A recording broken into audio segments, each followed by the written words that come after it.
ಎಲ್ಲರಿಗೂ ನಮಸ್ಕಾರ. Welcome back to my YouTube channel. ನಾನು ನಿಮ್ಮೆಲ್ಲರ ಪ್ರೀತಿಯ ಚಿತ್ರ. ಆ್ಯಂಡ್ ಇವತ್ತು ಇನ್ನೊಂದು ಕ್ವಿಕ್ ರೌಂಡಪ್ಪು ಅಂದರೆ ನಮ್ಮ ಹಾಸನದಲ್ಲೇ ಇರುವಂಥ ಮಳಲಿ ಲಕ್ಷ್ಮೀ ದೇವರ ದೇವಸ್ಥಾನಕ್ಕೆ ನಾನು ಹೋಗಿದ್ದೆ.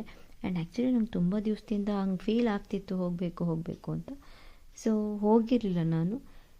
ಒಂದು ದಿವಸ ಅನ್ನಿಸ್ತು ಇವತ್ತು ನೆಕ್ಸ್ಟ್ ವೀಕ್ ಹೋಗೋಣ, ಅದ್ರ ನೆಕ್ಸ್ಟ್ ವೀಕ್ ಹೋಗೋಣ ಅಂತ ಮುಂದೆ ತಳ್ಕೊಂಡೇ ಬರ್ತಾಯಿದ್ದೆ. ಆ್ಯಂಡ್ ಇವತ್ತು ಕಾಲ ಕೂಡಿ ಬಂತು. ತಾಯಿ ಹತ್ರ ಹೋಗಿ ತಾಯಿ ಹತ್ರ ಪೂಜೆ ಮಾಡಿಸ್ಕೊಂಡು ಅಲ್ಲಿಂದ ಸೀದಾ ವಾಪಸ್ ಅಲ್ಲೇ ಇನ್ನೊಂದು ಸ್ವಲ್ಪ ಮುಂದಕ್ಕೆ ಹೋದರೆ ಮಾವನೂರು ಬೆಟ್ಟ ಅಂತ ಇದೆ. ತುಂಬ ಚೆನ್ನಾಗಿದೆ, ವ್ಯೂ ಅಂತೂ ಅಲ್ಟಿಮೇಟ್ ಆಗಿತ್ತು. ಫುಲ್ಲು ಟಾಪ್ ಒಂದು 200-300 ಅಡಿ ಮೇಲ್ಗಡೆ ಇರ್ಬೋದು ಅಂತ ಅನ್ಕೊಂತೀನಿ. ಅಷ್ಟು ಚೆನ್ನಾಗಿತ್ತು ವ್ಯೂ. ನೋಡಿ ಇಲ್ಲಿ ಸುತ್ತಮುತ್ತ ಏನು ಸಖತ್ತಾಗಿ ಕಾಣುತ್ತೆ ಗೊತ್ತಾ. ಆ್ಯಕ್ಚುಲಿ ನನಗೆ ಆಕಾಶದಲ್ಲಿರುವಂತಹ ಮೋಡಗಳನ್ನ ನೋಡೋದಕ್ಕೆ ತುಂಬ ಇಷ್ಟ. ಆ ಮೋಡಗಳು ಒಂಥರ ಬೇರೆ ಬೇರೆ ಥರ ಕಾಣಿಸ್ತಾ ಇರುತ್ತೆ ನನಗೆ. ಅದು ಬೇರೆ ಬೇರೆ ಒಂಥರ ಡಿಸೈನ್ ಆಗಿ. ಆ್ಯಂಡ್ ಪ್ರಕೃತಿನೇ ಹಾಗೆ ಅಲ್ವಾ.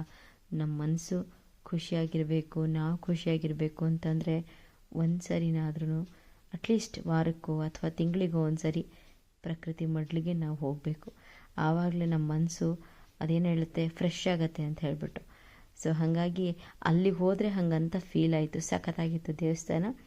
ಇದು ಆ್ಯಕ್ಚುಲಿ ಈಶ್ವರ ಸ್ವಾಮಿ ದೇವಸ್ಥಾನ ಮೇಲ್ಗಡೆ ಇರೋದು ಮಾವನೂರಿನಲ್ಲಿ. ಆ್ಯಂಡ್ ಅಲ್ಲಿ ತಾಯಿ ಮಳಲಿಯಮ್ಮ ಅಂದರೆ ತಾಯಿ ಲಕ್ಷ್ಮೀ ದೇವ್ರ ದೇವಸ್ಥಾನ. ಅಲ್ಲಿ ವೆಜ್ಜು ಮತ್ತು ನಾನ್ ವೆಜ್ಜು ಎರಡೂ ಕೂಡ ನಡೆಯುತ್ತೆ. ಸೊ ಅಲ್ಲಿಂದ ಇಲ್ಲಿಗೆ ಬಂದು ಇದೆಲ್ಲನೂ ನೋಡಿ ನನಗಂತೂ ತುಂಬ ಖುಷಿಯಾಯಿತು. ಆ್ಯಂಡ್ ಇದು ನೋಡಿ ವಿಂಡ್ ಮಿಲ್ಲು ಹೇಗೆ ಎಲೆಕ್ಟ್ರಿಸಿಟಿ ಪ್ರೊಡಕ್ಷನ್ ಆಗೋದೇ ಅಲ್ಲಿಂದ ಪ್ರೊಡ್ಯೂಸ್ ಆಗಿ ಅದು ಬೇರೆ ಬೇರೆ ಬೇರೆ ಬೇರೆ ಕಡೆಗೆಲ್ಲ ಸಪ್ಲೈ ಆಗ್ತಾ ಹೋಗುತ್ತೆ. ಆ್ಯಂಡ್ ಇವರು ಪೂಜಾರು ಬೆಳಗ್ಗೆಯಿಂದ ಸಂಜೆವರೆಗೂ ಎವ್ರಿ ಡೇ ಇರ್ತಾರಂತೆ. ಬಟ್ ಇನ್ನು ಮಿಡ್ಲು 1 ಗಂಟೆಯಿಂದ 4 ಗಂಟೆವರೆಗೂ ಅವ್ರಿಗೆ ಊಟದ ಸಮಯ. ಅದಾದಮೇಲೆ ಮತ್ತೆ 6 ಗಂಟೆನೂ 5 ಗಂಟೆವರೆಗೂ 4ರಿಂದ 5 ಅಥವಾ 3:30ಯಿಂದ 5 ಆ ಟೈಮ್ನಲ್ಲಿ ಅಲ್ಲಿರ್ತಾರೆ.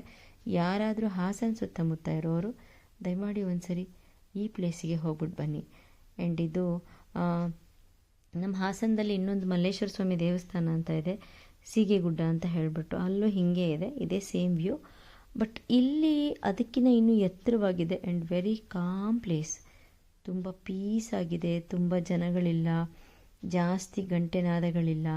ಪೀಸಾಗಿ ಸ್ವಾಮಿ ದೇವ್ರನ್ನ ದರ್ಶನ ಮಾಡ್ಕೊಂಡು ಪೀಸಾಗಿ ಫುಲ್ಲು ಸುತ್ತಮುತ್ತ ಏನಿದೆಯೋ ಅದನ್ನೆಲ್ಲ ನೋಡ್ಕೊಂಡು ಪೀಸಾಗಿ ಆರಾಮಾಗಿ ಸೀದಾ ರಿಟರ್ನ್ ಬ್ಯಾಕ್ ಟು ಹೋಮ್ ಆಗ್ಬೋದು. ಅಷ್ಟು ಚೆನ್ನಾಗಿದೆ.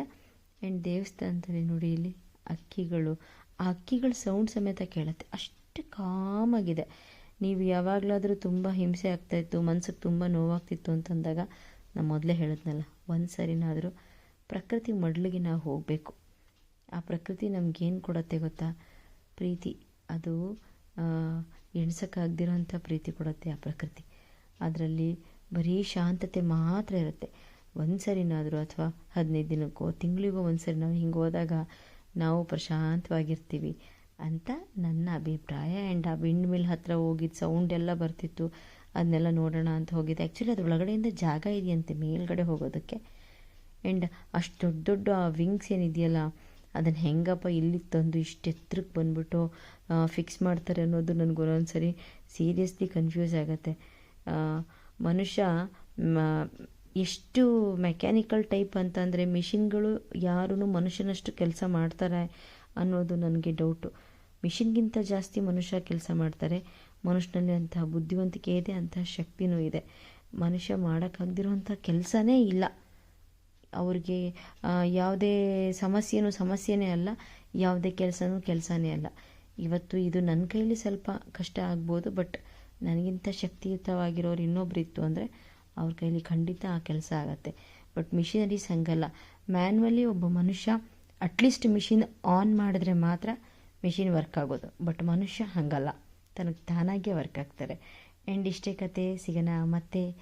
ಸೂಪರ್ ಆಗಿತ್ತಲ್ವ ವ್ಯೂ ಎಲ್ಲನೂ ನೋಡಿ. ನಿಮಗೂ ಖುಷಿ ಆಯಿತಾ ಪ್ರಕೃತಿಗೆ? ನೀವು ಒಂದೊಂದು ಸರಿ ಹೀಗೇ ಒಂದು ಹಾಯ್ ಹೇಳಿಬಿಟ್ಟು ಬನ್ನಿ. And thank you so much. ಯಾರೆಲ್ಲ ನನ್ನ ವಿಡಿಯೋಸ್ ನೋಡ್ತಿದ್ದೀರಿ, ನನಗೆ ಸಪೋರ್ಟ್ ಮಾಡ್ತಿದ್ದೀರಿ, ನಿಮಗೆಲ್ಲರಿಗೂ ನನ್ನ ಕಡೆಯಿಂದ ತುಂಬ ಹೃದಯದ ಧನ್ಯವಾದಗಳು. ಇಷ್ಟೇ ಕತೆ. ಮತ್ತೆ ಸಿಗೋಣ ನಾಳೆ ಇನ್ನೊಂದು ಕತೆಯಲ್ಲಿ. Take care. Love you all. Bye bye.